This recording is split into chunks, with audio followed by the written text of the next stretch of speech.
माँ Gayatri recording studio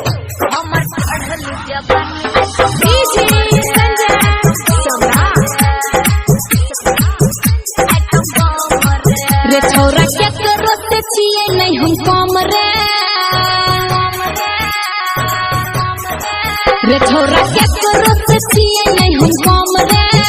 हमर चढ़ल जवानी आइटम बम रे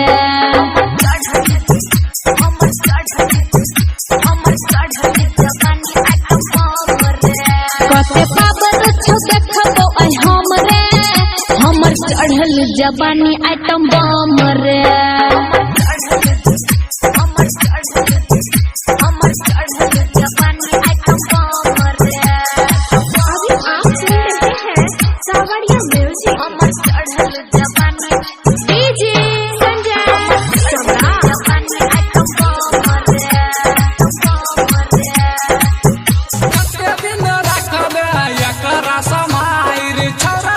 कते दिन गाइर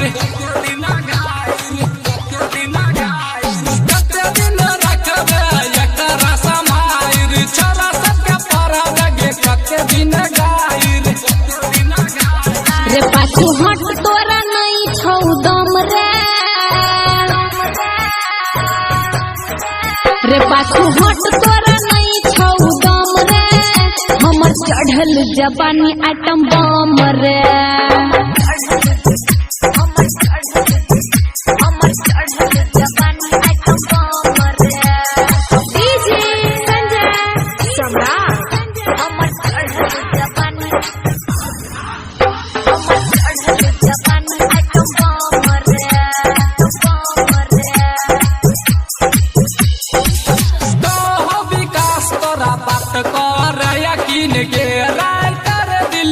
के चिया पसीन गया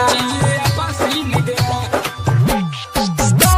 विकास तोरा बात कर यकीन गे राइटर दिल उसके चिया पसीन गया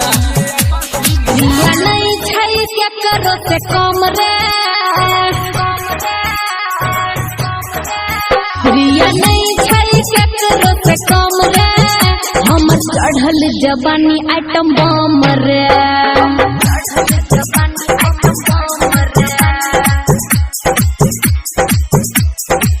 रे छोरा क्या करो से छिए नहीं हम कम रे हमर चढ़ल जवानी आइटम बम रे डीजे संजय